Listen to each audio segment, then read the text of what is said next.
suppose they arrive and they give you a box, and the box has two knobs. One knob is the knob for controlling global temperature, maybe another knob is a knob for controlling CO2 concentrations. You might imagine that we would fight wars over that box, because we have no way to agree about where to set the knobs. No global governance, and different people will have different places they want it set. Solar engineering is like chemotherapy. No one wants it. But we all want the ability to do chemo and to understand its risks, should we find ourselves with dangerous cancer. How long does it last up there? The lifetimes are years. What, years? A couple years. And then it what, precipitates out, or Yeah, that's correct. no toxic side effects that we know of? The thing we always wonder about is the unknown unknown. Yeah. So if you're thinking about, say, the acidification, it's clear that's not a problem. There's several studies that showed that. Right. But of course, the concern here is with so little research, there may be some unknown that comes out of left field that bites us. My name's Mike Murphy. I'm a filmmaker in from Los Angeles. We're covering an issue called geoengineering. Okay, thanks guys. Senator, a question about the issue of geoengineering. I'm afraid I don't know what you're talking about. And wondering if you were supportive of geoengineers' proposals of spraying 10 to 20 million tons of aluminum into the atmosphere. I should really get a briefing paper on it before I give an opinion. Oh, not a problem. Are you aware of the issue? Not completely. At all? Okay. Do you have a letter from constituents, and people have concerns? Yeah, We're making a documentary about the I don't know, you guys have credentials to be here? Yes, yes, we do. We pass through security as well. Endowed by our creator. I think so. Please don't What's touch that? Please don't touch my property. You're lying. No, why? What did we lie? What did we lie about, sir? No, we're not. What are we lying about? Lying about what? It's a little unusual, huh? I haven't heard that, no. You're not aware of it? And it appears that these programs have already been deployed. You know, I haven't looked at that proposal, and so, why don't you let me review it? I can do that. Are you aware of? Actually, I'm going to go. Yeah. Let me go ahead and get that. I will take a look at this, and I will act accordingly. General, this program, this openly covert program of the aerosol spraying, stratospheric aerosol spraying, geoengineering, using tons of aluminum, spraying it up in the sky. I have no idea what you're talking about. Okay. Commonly called Chemtrail, sir. When you were the head of NEMA, did you see the aerosol trails? Mike Murphy, filmmaker in Los Angeles. Hi, sir. And we're covering an issue called geoengineering, and wanted to know if you're supportive of geoengineers' proposals.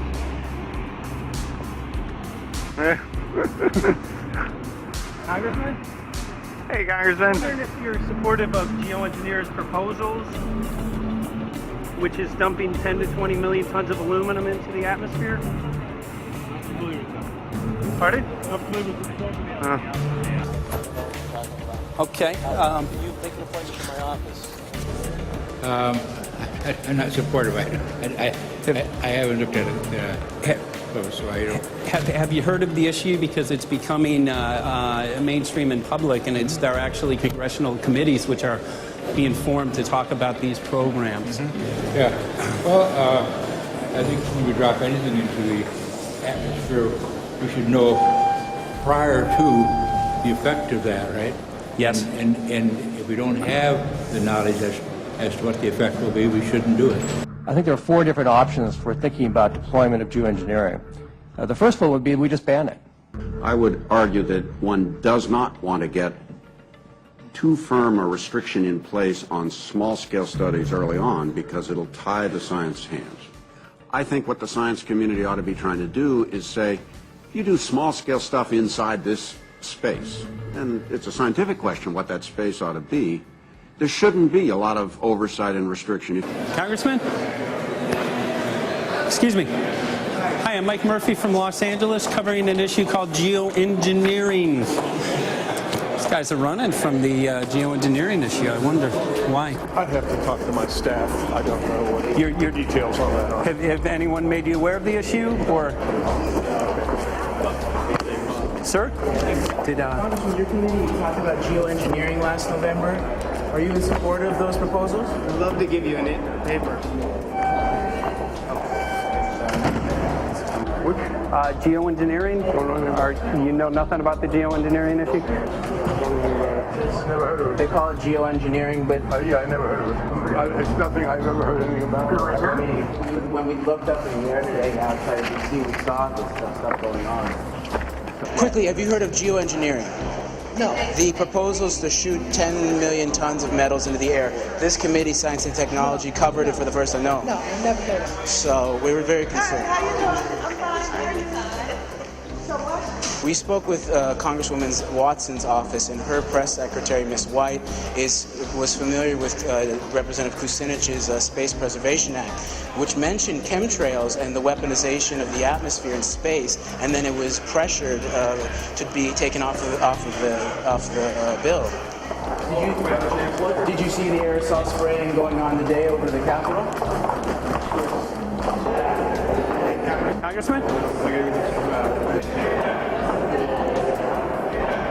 Geoengineering carries with it a tremendous range of uncertainties, ethical and political concerns, and the potential for catastrophic environmental side effects. He's not one to do interviews very often, so not unless we usually really pressure him into it. Okay. So don't, all that is, don't hold your breath. As chairman of the Committee of Jurisdiction, I feel a responsibility to begin a public dialogue and develop a record on geoengineering. We want to know if you're supportive of their measures by spraying 10 to 20 million tons of aluminum into the atmosphere? No, I think we need to have more research. Okay.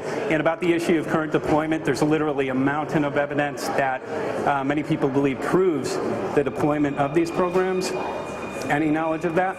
No, there's certainly not a mountain of evidence, but I do support research into geoengineering, and I also support looking into the international governance of that. Okay. I hope anybody that has studied it knows, at least I think, that it's a radical proposal, and I hope we don't have to use it, but there may come that point in time where we do. Now, if we could provide you with the evidence that suggests that these programs are and have been ongoing, would you be willing to address this publicly?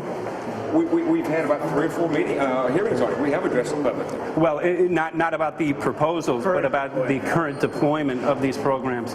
Citizens. I don't support the current deployment. I think we need to have more research, and they have consequences that go beyond one nation. And so I think that there needs to be governance to that. Governance is not simply an issue of deployment, but governance before deployment in terms particularly of large-scale scientific fieldwork.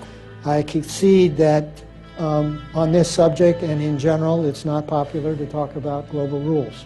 And when these people started talking about the need for UN Security Council oversight, a supranational environmental security enforcement with a strong mandate by the UN, it really is clear that they're looking for a global power behind the manipulation of the environment. But I do think it needs to be sort of an international kind of treaty that does tie and bind all nations into a common fate. It is a common fate. And unfortunately, it's not just big governments that could do this. It is small governments. It is billionaires probably could figure, I'm going to save the world all by myself, and I won't bother to mention it. How do we decide when there's a planetary emergency? Whose hand is on the thermostat? How do we decide when to start it? There's no way to do that right now. And what if we do start doing it, and then by some problem with the technology or with the will, we can no longer do it? In a year or two, the aerosols will come out of the atmosphere and temperatures will shoot up at a rate much faster than it's going up now. And it's that rate of change that's hard for us to adapt to. So once we start it, we'll be sort of locked into doing it for a long, long time. And so with basically no end in sight. Boeing would pursue this to make a profit, right? I mean, the financial motivation to do this. Let's see. So let me not speak for Boeing. Is that allowed? Okay. Yeah, well, it is what it is. No, but someday, if the U.S. is going to decide to do this stuff, they're going to look to a company who can do it, and you want to be positioned. Boeing would rather get it than Lockheed Martin. So certainly we have an industrial base that helps the country take on technologies and large-scale challenges like national defense.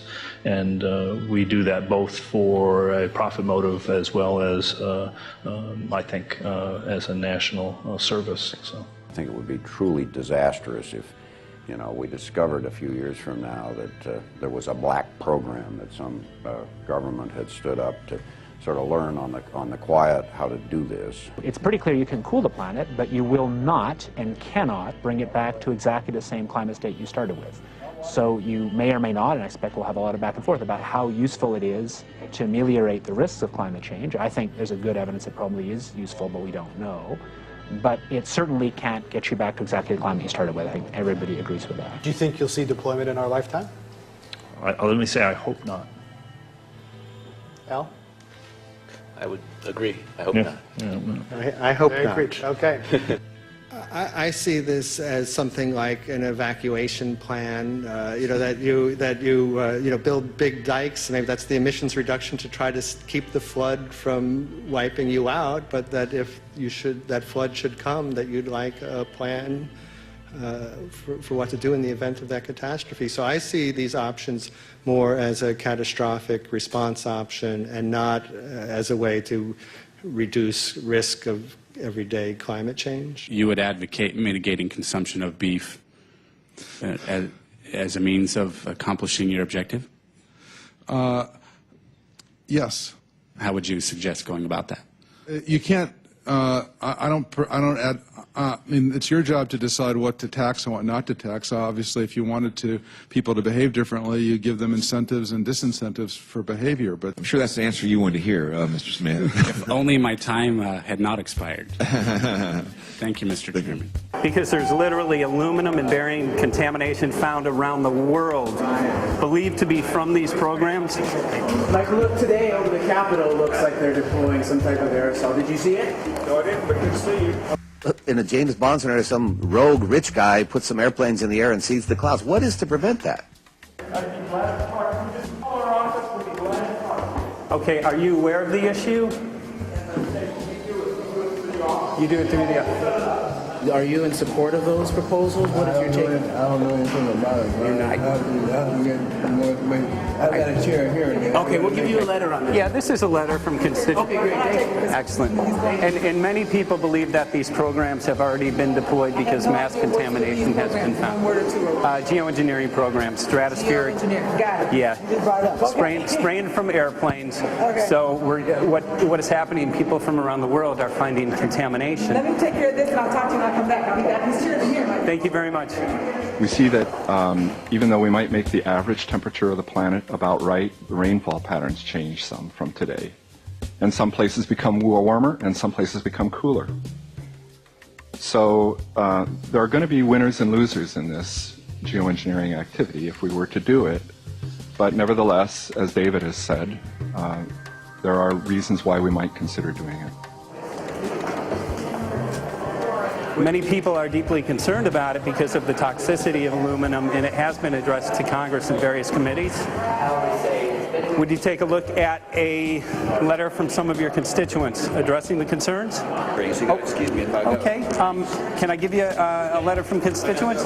Are you aware of their proposals of dumping? Gotcha. Thanks. Well, I'm not familiar with it, so I don't know what they're doing. Okay. Well, geoengineers are proposing just that, dumping aluminum and barium into the atmosphere. Why would they do that? Aluminum's a precious metal we can use. Well, the stated goal is to actually cool the planet. However, there's a... Sounds strange. Right, exactly. So they're proposing dumping these metals into the air to block the sun, essentially. We're here just to find out what members of Congress are. I hope we would have a strong hearing on that before we decide to do it. I would hope so. And there's plenty of evidence that not only suggests that these programs have been deployed, because we're finding contamination of aluminum and barium on the rain, snow, and soil. Okay, thank you. Thank you. LA County has seen a 200% increase of Alzheimer's over the last decade. Tons of ground and water samples showing high levels of aluminum all around our state. Why don't you give me all the information you have I have some very good people I will assign it to. And if you get it to Mr. Lavelle, Okay. we will He's get got it my to card the and right send me an email. And